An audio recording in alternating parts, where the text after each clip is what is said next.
Marami nang naitanong sa inyo at ako'y nagpapasalamat sa inyong mga sagot. I hope that you're really honest enough today sapagkat sinabi nga po ni Congressman Acop na yung inyong unang affidavit na pinadala rito ay pawang kasinungalingan. No?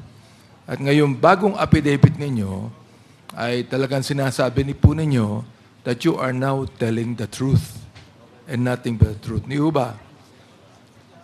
Yes po. O, nabanggit po ninyo rito ang pag-uusap po ninyo ng CIDG Officer Royina Garma.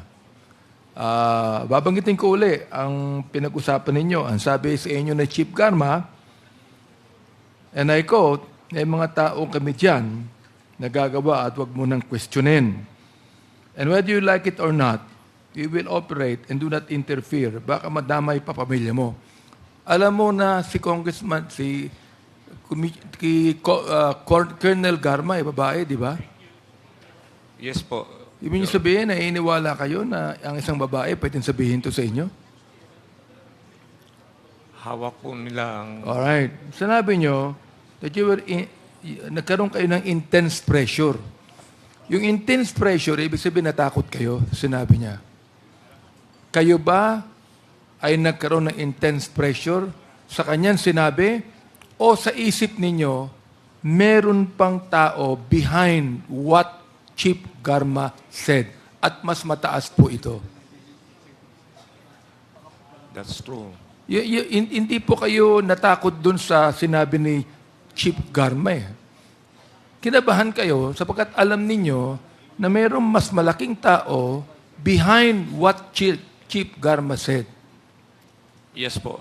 Kanina po, nabanggit ninyo, tinanong po kayo ng isang colleague namin dito about the former president. Pinanggit niyo yung mayor pa siya. Ano po, nung si Chief Garma ay naging commander ba sa Davao? Si DG po.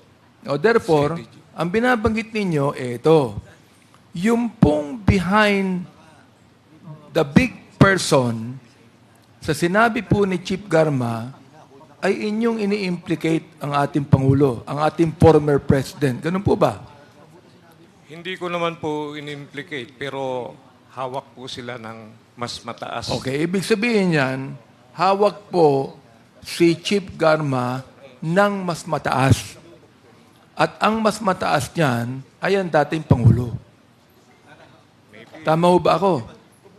Yes, Your Honor. Mr. Chair. Okay. Mr. Chair, yun lamang po, sapagkat atin narinig na binanggit po ni Superintendent Padilla na merong mas mataas kaya siya natakot tungkol sa sinabi ni Chief Garma.